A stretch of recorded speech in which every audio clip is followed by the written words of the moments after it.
The views and opinions expressed during Love and Life with Lana and Dave are those only of the speakers and guests and do not necessarily reflect the official policy or the position of our podcast hosts or affiliates. Any content provided is not intended to malign any religion, ethnic group, club, organization, company, individual, anyone, or anything. All right, let's do it.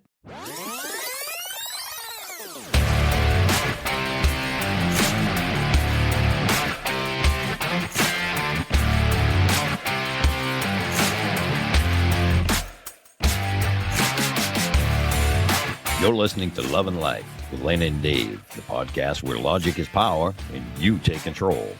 Thank you for tuning in and making the choice to listen in and get ideas for your own love and life. Now, here are your hosts, Lana Williams and David Vaccaro. We are finally at part 3, our final episode in the series on emotional regulation. Let's get right into it. Because I grew up with very contentious Thanksgiving dinners where the majority of the family was intensely conservative. Yeah. And I was the only far left person. And my dad was kind of liberal. Mm-hmm. But I was like 10. And it would be 8 grown adults hammering my little leftist self. And I'm like, I don't think I'm equipped, but I sure would try. So now I've got all these little tips and tricks to redirect it. You don't want to fight politics today. Let's talk about this turkey. And it really works. That's great. And it does. It does. Doesn't it seem like when you hear it, it does seem like that's everybody's going to be in on it. Like, that's what are you trying to do? Like they're going to find you out. But right. That assumes a level of awareness that I think a lot of these people around the table don't have. It's just not there. You know, and remember when I was talking about insight? Do you know what you're doing? I have one question. I have a friend of mine who he and his wife were fairly, liberal, obviously not hard left, but like left centrist, who all of their family, like his mom and dad are professors and her family is like kind of, they're all intellectuals and whatever. And there's one couple in the family, I think it's one of his wife's sisters that they're both conservative and they're the only two. And I was talking to him and he said to me, I don't have to go to Thanksgiving dinner. This is before Thanksgiving. And he's like, I just know these two are going to be there. They're just going to start. And I just don't want to.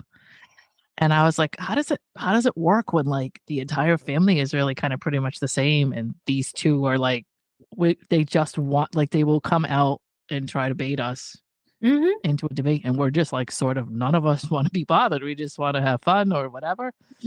But they insist on trying to drag us into it. He's like, I'm just like not looking forward to it. And I'd be honest with you, I don't even want to go. So those are the kind of things that I should bring up to say, hey, you should use these tactics. Not even responding to some of it, or just even to be like, oh, here you are with that thing again. You said that last time I was here. You're so funny. Exactly that. Yeah. That's a DBT skill. What you just did is a DBT skill called give. Gentle, interested, validating, easy manner. I love it. Also known as keep it light. Yep. Oh, don't start with that. Irreverence. Yeah. And then it never hurts to have a general idea of some neutral topics. That's true. Actually, the podcast that I did about just like being at social functions for introverts for us, that's daunting. Every year we're like, oh God, I have to go to a Christmas party at work. I have to go to like, several family members' things, whatever. And you just have to go socialize until you want to, die in the corner.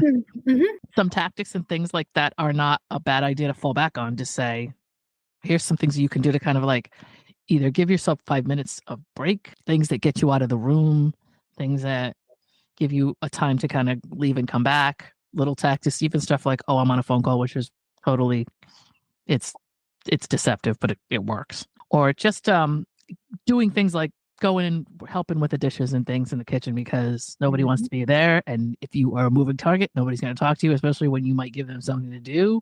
Just things like that. That's kind of a good, not only what you're telling me, but like, it's good to have, I don't know, for me, I just feel it's almost like a crush for me to have things like that aside.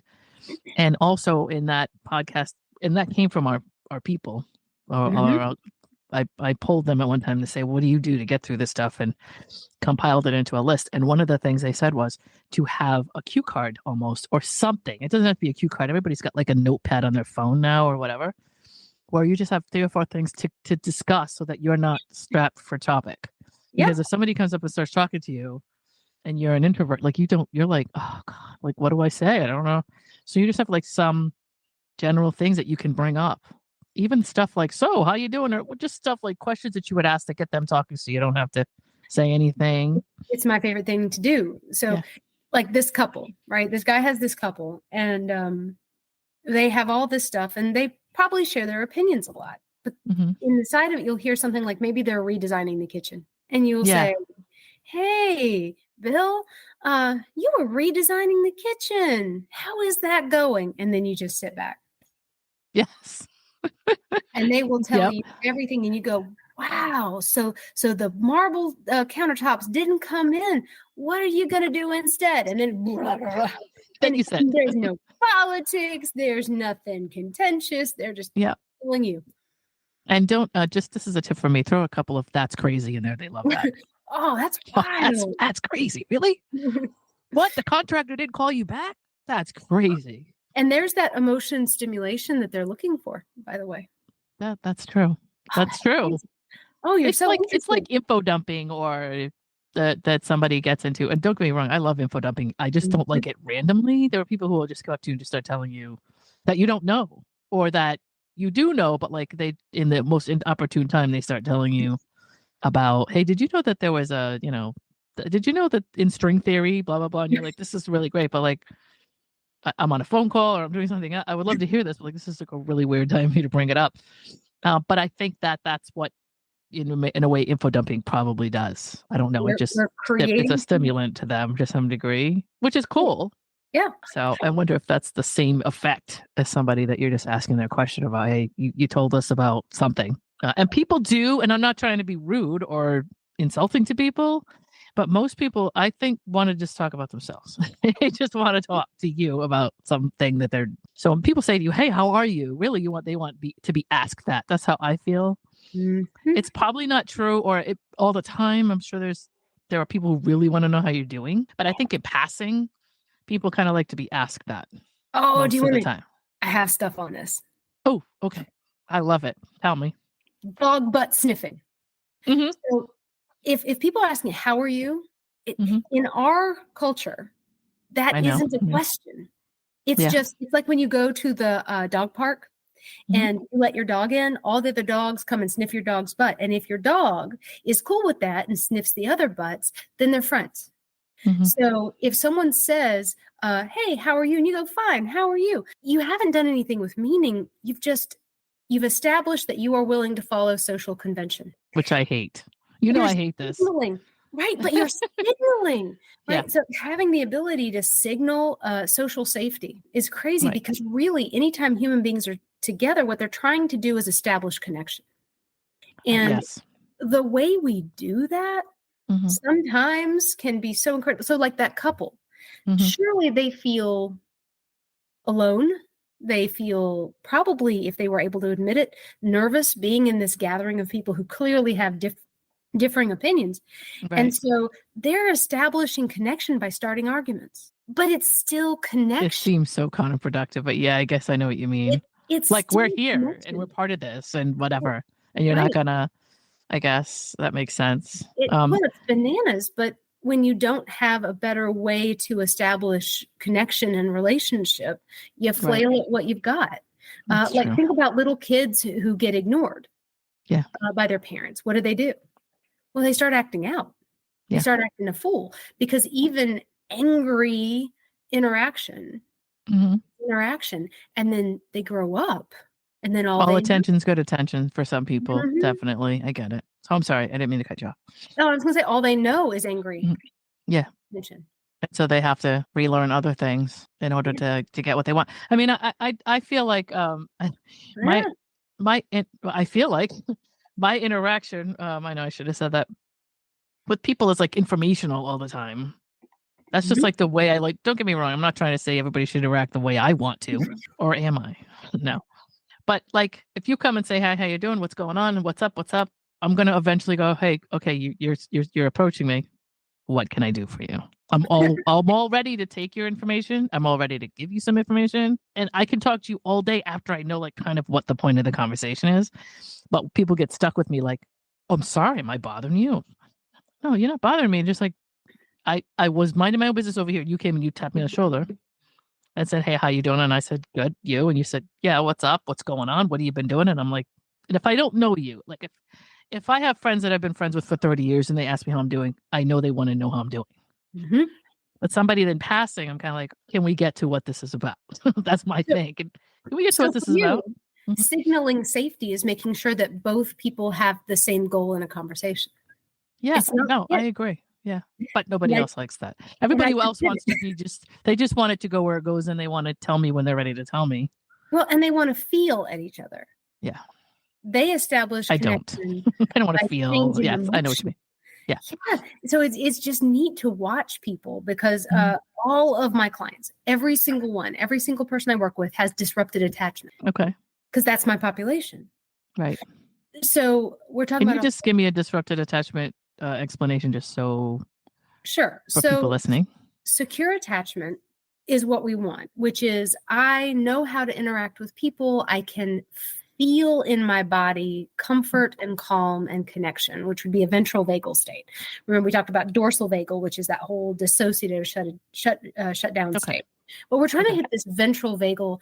Yeah. So what's new in your world? Blah, blah, blah. We're trying to hit that state, right? Okay. But people with secure attachment can do that just by being near other people. Mm-hmm. When you have disrupted attachment, you either have anxious attachment. How do I make this person like me? How do I make them think what I want them to think? How do I make them feel what I want them to feel? I need to manage their world. Or you can have this dismissive attachment where it's like, well, you're not going to get me anyway. I don't want my emotions anywhere near you because you might poke them with a stick and I don't want to feel that. So not interested. Or you can have disorganized attachment. I have no idea what I want out of you. And I'm just going to do stuff, throw spaghetti at the wall until something sticks. Okay. And so when you say disrupted, what you mean is everything but secure is basically what you meant. I never, for some reason, didn't hear that term that way. Right. I know dismissive and I know anxious, preoccupied and things like that. But I didn't understand it, but that makes sense.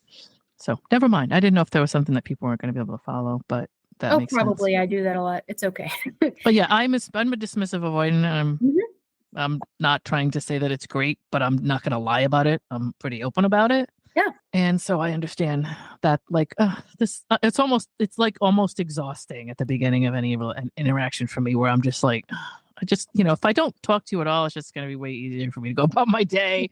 And me now talking to you means that, like, I have to think about this whole game that you're playing where you want me to say this and that. And you might at some point fly off the handle for something I said to you that I didn't know you were going to take the wrong way. And it's all way too much for me. And I just assume. And it also is, if I'm getting too attached to somebody, the alarm goes off. Mm-hmm.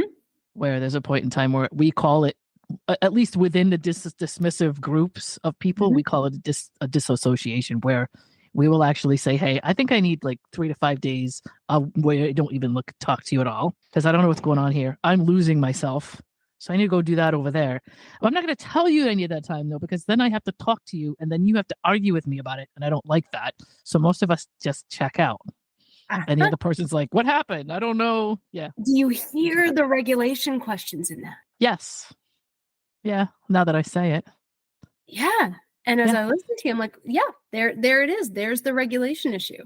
Can I regulate the discomfort that comes with realizing I'm starting to actually connect on a real level? I'm not just responding to you on this cold, clean, factual level, but I'm responding to you emotionally. Yep. And I don't know what to do with my emotions. Yeah. Yeah. I mean, it's definitely nothing about dismissive attachment for me, or dismissive avoidance for me is new. I learned it right from the crib, and I know I did. We learned it little. I had to be 3 months. I mean, I was a Dr. Spock kid. And you know how that goes. Yeah. Hey, if they're crying, go run the vacuum. Let them figure it out for themselves. I mean, we were 3, 4, 5, 6 months. We were told Our parents were told not to, at least Gen X. I'm not sure. It depends on your age group and all that. But the Spock treatment or the Spock way of doing thing was to let kids self-soothe and stop crying at their own pace, and for you to just detach yourself from that emotional what have you as a mother or a father. They'll figure it out eventually, and you just leave the room, and it's like putting a puppy in a crate, and right. Well, you and don't want to hear them, so you just go out and have drinks until they shut up. And then the thing is that at 3, 6, or 9 months, the child isn't self-soothing. Mm-hmm. They're shifting from whatever state they're in that's causing them to cry to remember the dorsal vagal state? Mm-hmm. They're going limp. Yes. Yeah. And so I personally can tell you that I have learned from my mother that the best thing to do is to not have needs. That way, when the needs don't get met, I don't get disappointed. I'm trying to avoid that disappointment. Right. And that whole thing about why am I not getting what I want and whatever. And my mom was you got food, you got a diaper on, you have a roof over your head, you have a crib. All of this stuff for her was survival. Right. But beyond that, she had no interest. I don't know if she had no interest. She probably didn't have the capacity for it. There's a bunch of stuff my sister and I are working out about, like how much capability did she have, or did she ever grow up? Like there was a whole thing about her as a person in her life that maybe caused her to deal with us the way that she did. And once you know psychology well enough, it's frustrating because you can't get mad at anybody for anything, because everybody's got something that they're dealing with, and you're like a side effect of that. Right. And at the same time, watch me bring the dialectics. Are you ready? Because here it comes. Okay. It's true. Probably something happened to your mom that caused her to do that. I know what happened to my mom. I know her history. Mm-hmm. And at the same time, it doesn't matter if I crashed into your car because I was drunk, or if I crashed into your car because the stoplight malfunctioned. Mm-hmm. I still crashed into your car. You're still hurt. Yes. The reason it doesn't help your broken arm. It doesn't. But I can't. It just changes how you feel about your broken arm. Yes. So it moves us towards radical acceptance, and we still have to do something about the broken arm. Right. No, I agree with that. Right. We still have to do something to mitigate suffering. The only thing that, what my sister and I have come from this week, we have the same mom. We went through the same thing. My sister's response to it is depression, is looking at everybody else's mother and saying, why did I have to get this kind of mother? Like, that's her thing. Mm-hmm. And I was like, my mother was a child to some degree who never grew up. And so therefore, I'm not saying she was right by what she did, but there's no way that she deliberately looked at me and said, I'm going to just neglect this child. So like, she's dead anyway. So I can't do anything. Not a darn with thing any of that. But now I can say, all right, well, I know why I'm the way I am. I know what I do. But yeah, it is a weird chain of events that comes down 5, 6 ancestors up. Right. And all you can do is break the cycle. But yeah, it's interesting. I think it's not only your personality, but then like how you choose to handle or view what's happening to you. Mm-hmm. Or meaning making. Remember from way back, I talked about meaning making. Yeah, it's just something to relate to as far as like what you brought up. Oh, absolutely. And that there was a guy that one time, Dr. Spock, who was not on the Star Trek, by the way, who was telling families, hey, your kid needs to learn to figure it out for themselves. The younger, the better. That was nobody, but you got to figure, we only knew what we knew. Like we could only know what we know. Right. And society was where it was at that time. What is this? Like, this is like the 60s, the 70s. I mean, this is when I tell you everybody had a book from Spock back then, that was, I think, progressive at that time is what they thought, way of handling children. So, and then that changed again, and it'll change again, and we'll fine tune it as time goes on. But that's part of it. I call that your playbook. I mean, everything that you do in your life and how you deal with people that you're interacting with comes from this playbook that's built off of like your family history, the way you were brought up, what kind of role models you had, and then like the environmental society you were in, the neighborhood, the region, whatever, your schools, all that stuff like kind of builds up how you deal with people as an adult. In my case, in my opinion, doesn't mean that I'm right or wrong about that, but that's just the way it looks. Like it happens. There's also just your genetic expression in your development. There's the bio half of that, because what we see is you can take a person with one temperament. And we know that children are born with different levels of emotion sensitivity. Okay. So you can take a kid with a less sensitive emotional brain and have them raised by a set of parents, and they turn out fine, non-reactive. You have another kid, same exact parents, but they have a more vulnerable brain to emotional stimuli.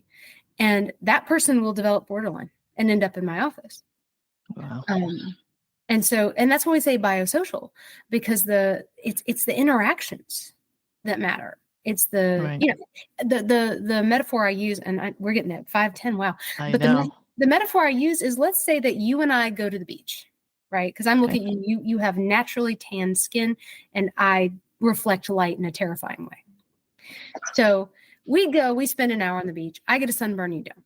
Now we go, unfortunately, to a party. And there's somebody walking around the party, patting everybody on the shoulder and saying, hey, how are you doing? Right? They come to you and they're going to pat you. And you're going to be like, don't pat me. But when they come to me, I'm going to be like, oh my God. But I'm wearing party clothes, right? No one sees my sunburn. So to all of the people, it's going to look like I'm overreacting because they can't see my sunburn. Right. Right. So some people are just like that emotionally. You can't see their brain's sensitivity, but the same stimulus that for you would just be like, don't. For them is this incredibly painful thing that they can't really handle. So there's that biological aspect of it. And a lot of times in therapy, that's what I'm treating. I'm literally rewiring people's brains to have more resilience, to have less biological reactivity. It's why in comprehensive DBT, we will ask for a 1-year commitment. And the reason we ask for a 1-year commitment is it takes that long to change the physiology of your brain. And if you ever want to have fun, you can go, well, my kind of fun, you can go Google image search fMRIs of brains before and after DBT. And the function changes, the shape changes, the amygdala change, the nucleus accumbens changes, the anterior cingulate gyrus changes, the density, the rate at which the neurons talk. That's very cool.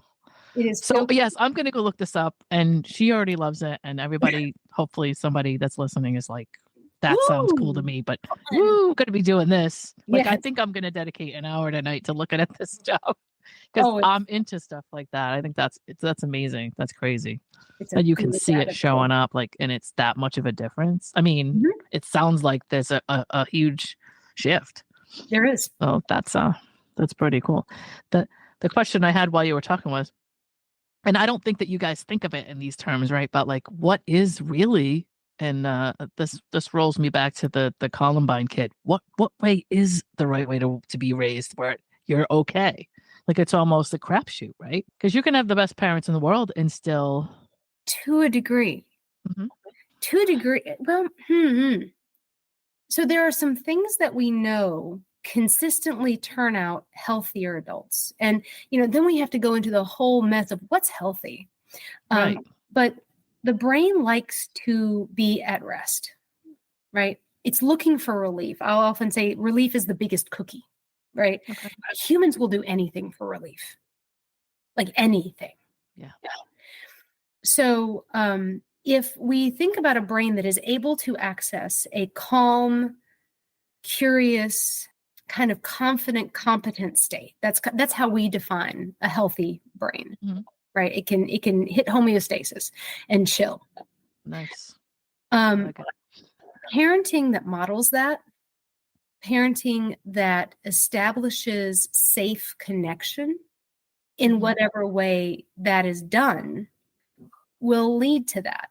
Well, is that one kind of parenting? It's not. We just know that there are kinds of parenting that don't do that. I think more don't than do. I'm guessing. Just the majority don't. Yeah. So, if the kid learns they can't trust authority figures, or if the kid learns they can't trust themselves, or if regulation is never modeled, if you never see a parent take 3 deep breaths and calm the fuck down, these are the kinds of parenting or lack thereof that leads to a brain that doesn't know how to self-regulate. Right. If emotional chaos is always present, the brain makes emotional chaos normative. I have clients that come to me and I have to teach them how to be bored because they don't know how to handle a reduction in the excitation of the brain. So we did do a more of a brain chemistry with a friend of mine who has she has a brain injury, but she also teaches cognitive therapy and that kind of stuff. Mm-hmm. And she said that sometimes you're so used to having stimulus in the brain that like normal to you is like extremely boring. And It's so you'll exactly go that. around and rile stuff up because you can't handle like just like status quo. Right. You don't know. Yeah.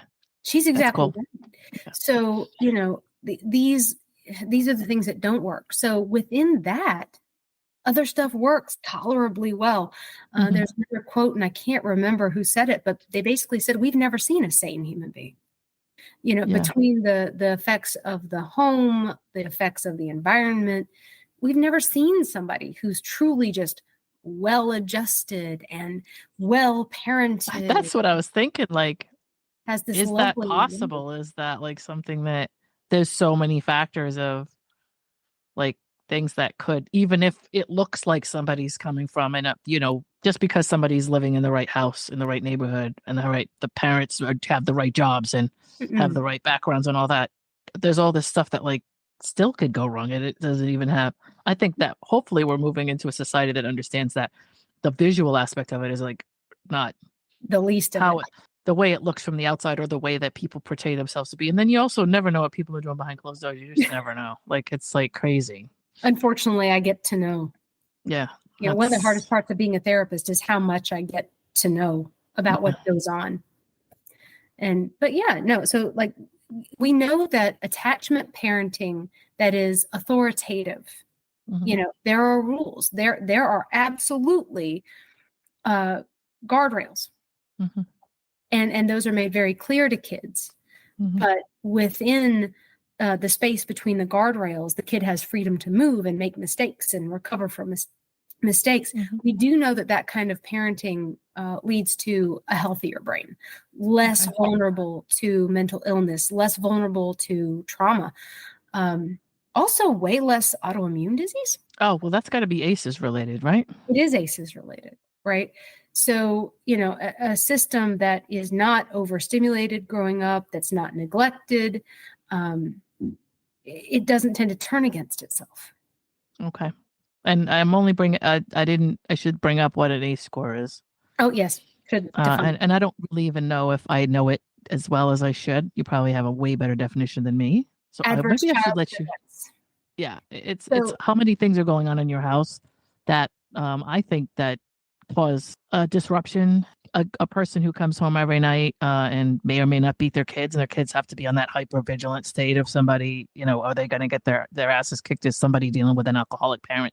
Mm-hmm. There's all these, I don't know how many of those factors, but it's like the more factors that's like that are going on in the home, the less healthy and the more susceptible to stuff like cancers, and because it affects the body's cortisol, epinephrine, and then what else? There's more to it than that, as far as like what your body creates for chemicals that attack yourself. It's trying, your body is trying to make you harder, stronger, faster, but you can only sustain that for so long before it starts to break down the systems it's meant to lift up. Right. I mean, it's funny that there's a TED Talk that I always watch, and I post once in a while, that I love, by a doctor who was she was examining ACE scores as opposed to, there's a cross-reference that she was doing where she could almost, based on ACE scores and things that diseases and things that adults get, she could actually kind of cross-reference and say, if this child has this much going on, we can almost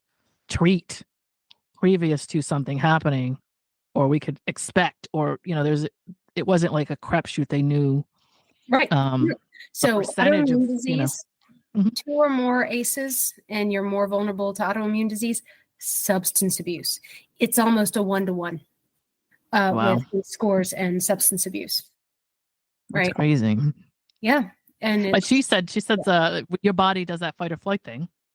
If you saw a bear, your body would go through this whole, change of emotion, or not change of emotion, but your body would change chemistry in a sense that you would have to run fast. You would get adrenaline and you would get all these different chemicals to get you out of that situation. But she said something like, but imagine the bear comes home like every night drunk. The bear lives with you. Your body just repeatedly goes through it, and it actually starts causing damage to your system. The bear lives with you. Yeah. You're not allowed to leave the cave. Yeah. And everyone tells you, but that's your bear. Yeah. Yeah. And you're just, okay, but teeth and claws. Mm-hmm. Right. Yeah. Yeah. The inescapable situations. Yeah. So, and we know these are the bases for so many things: mental illness, substance abuse, physical illness. And it all bases in emotion dysregulation. One of the neat things that some of the leaders in the trauma field, Bessel van der Kolk being a big one. I'm going to ask you to give me a list of the stuff that you're referring to in this podcast, so that I can maybe pull up some links and stuff, or books or things that people can read that are related to this. Body Keeps the Score. Oh, yep. Okay. I've heard of that. And I haven't listened to that. I want to watch that. I mean, read it or listen to it or whatever I can do, but. And what they found is that if you treat trauma, you can reduce the severity of trauma-induced autoimmune disease. And that's been true for me. I went through some trauma treatment, and the lupus that I have, see, it's 1-to-1. The lupus that I have is way less severe now than it was. I'm way less sick than I was. Wow. And surely everyone knows no one has pioneered new treatments for lupus or hypothyroidism. But treating that underlying illness, the brain being looped into trauma loops, reduced the stressors in ways that made my body go, oh, okay, I won't kill me now. Yeah. So, yeah. But it really all comes back to that regulation and dysregulation. That's like what makes the world go round. Right from the very beginning. So I would say that we'll send our listeners off with some kind of now a little bit of a blueprint or a little bit of a diagram on some stuff to do, some stuff to look at. Ask yourself as far as whether or not there's something going on that you're not happy about, or that you would like to do differently.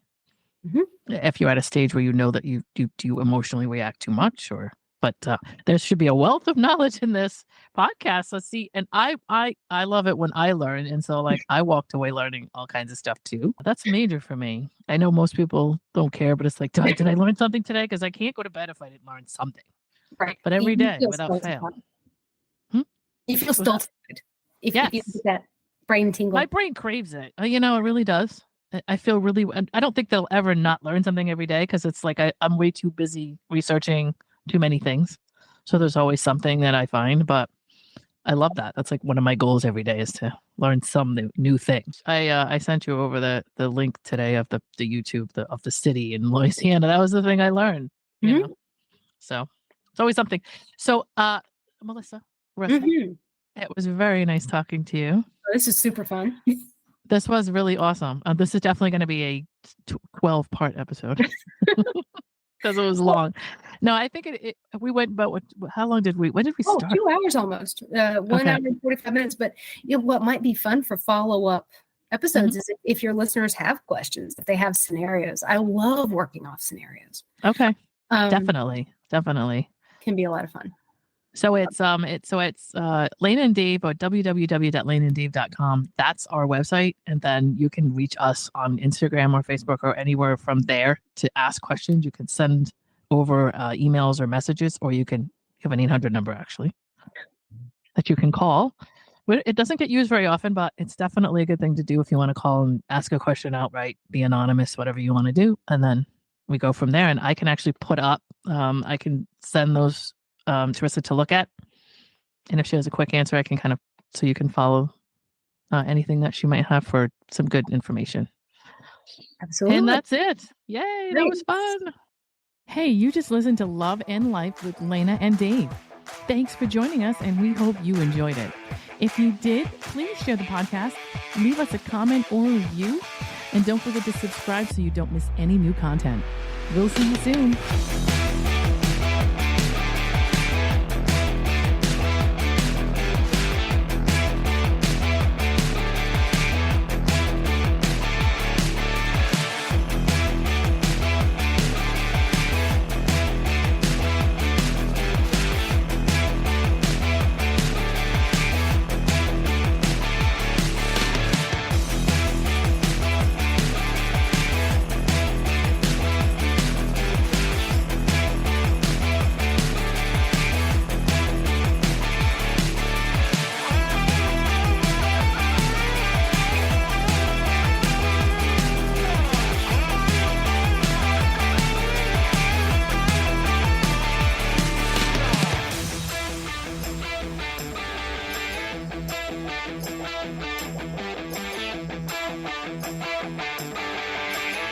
you.